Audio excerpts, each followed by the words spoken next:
Wayanad DCC ട്രഷററുടെ ആത്മഹത്യയിൽ പ്രതിയായ IC Balakrishnan MLA നിയമസഭാ സമ്മേളനത്തിൽ പങ്കെടുക്കുന്നു. പ്രതി ചേർക്കപ്പെട്ടതിന് പിന്നാലെ MLA കർണാടകയിലേക്ക് പോയിരുന്നു. MLAയുടെ ജാമ്യാപേക്ഷയിൽ നാളെയാണ് കോടതി വിധി പറയുന്നത്. വിവരങ്ങളുമായി S. ശാലിനി ഒപ്പം ചേരുന്നു. ശാലിനി, ഇപ്പോഴും അതായത് ഈ പ്രതിയായ ഒരാൾ സഭയിലെത്തി എന്നതാണ് പ്രശ്നം. നാളെയാണ് ജാമ്യാപേക്ഷയിൽ വിധി പറയാനിരിക്കുന്നത്. പറയൂ.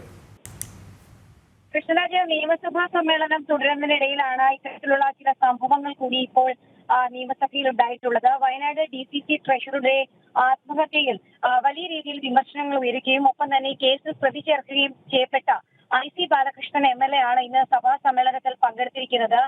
കഴിഞ്ഞ നിയമസഭാ കാലയളവിനും ഒപ്പം തന്നെ ഈ നിയമസഭാ കാലയളവിനും ഇടയിൽ ഏകദേശം 8ഓളം MLA-മാരാണ് ഇത്തരത്തിൽ പ്രതി ചേർക്കപ്പെട്ടിട്ടുള്ളത്. ഈ 8 MLA-മാരും ഈ പരിപാടിയിൽ ഈ നിയമസഭാ സമ്മേളനത്തിൽ പങ്കെടുത്തിട്ടുണ്ട്. മന്ത്രി ശിവൻകുട്ടി അടക്കമുള്ളവരും ഈ സഭാ സമ്മേളനത്തിൽ പങ്കെടുക്കുന്നതിനിടയിലാണ് ജാമ്യാപേക്ഷയിൽ നാളെ കോടതി വിധി പറയാനിരിക്കുന്നതിനിടയിൽ IC ബാലകൃഷ്ണൻ MLA നിയമസഭാ സമ്മേളനത്തിൽ പങ്കെടുത്തിട്ടുള്ളത്. നമുക്കറിയാം, സാധാരണ ജനങ്ങൾക്ക് ഇത്തരത്തിലുള്ള പരാതികൾ ഉയരുകയാണെങ്കിൽ അവർക്ക് നേരെ കൃത്യമായി നടപടി സ്വീകരിക്കുന്ന പോലീസാണ്. പോലീസിന്റെ മൂക്കിൻ തുമ്പത്ത് ഇത്തരത്തിൽ IC ബാലകൃഷ്ണൻ ഈ ഒരു കേസുമായി ബന്ധപ്പെട്ട് പ്രതി ചേർക്കപ്പെട്ട് വലിയ രീതിയിൽ ആരോപണങ്ങൾ ഉന്നയിക്കപ്പെട്ട് നിൽക്കുന്ന സാഹചര്യത്തിൽ സഭാ സമ്മേളനത്തിൽ പങ്കെടുക്കുന്നത് നയപ്രഖ്യാപന പ്രസംഗത്തോടെ തുടങ്ങിയ നിയമസഭാ സമ്മേളനത്തിന് തുടക്കം മുതൽ ആ സഭാ സമ്മേളനത്തിന് ഇന്നത്തെ ദിവസത്തെ സഭാ നടപടികൾ പൂർത്തീകരിക്കുന്നത് വരെ IC ബാലകൃഷ്ണൻ ഈ ഒരു നിയമസഭാ സമ്മേളനത്തിൽ പങ്കെടുത്തിരുന്നു എന്നുള്ളതാണ് ഏറ്റവും ശ്രദ്ധേയമായിട്ടുള്ള കാര്യം. ഈ വയനാട് DCC ട്രഷറുടെ ആത്മഹത്യയിൽ പ്രതി ചേർക്കപ്പെട്ടതിന് തൊട്ട് പിന്നാലെ തന്നെ MLA കർണാടകയിലേക്ക് പോയിരുന്നു. പിന്നീട് MLA-യുമായിട്ടുള്ള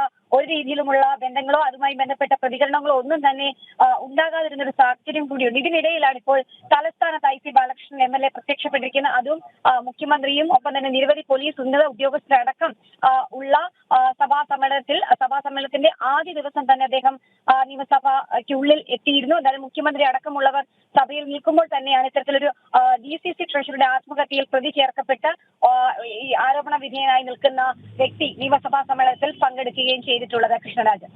ശരി, വയനാട് DCC ട്രഷറുടെ ആത്മഹത്യയിൽ പ്രതിയായ IC ബാലകൃഷ്ണൻ MLA ഇന്ന് നിയമസഭാ സമ്മേളനത്തിൽ പങ്കെടുക്കുകയാണ്. വിവരങ്ങൾ നൽകുകയായിരുന്നു S. ശാലിനി.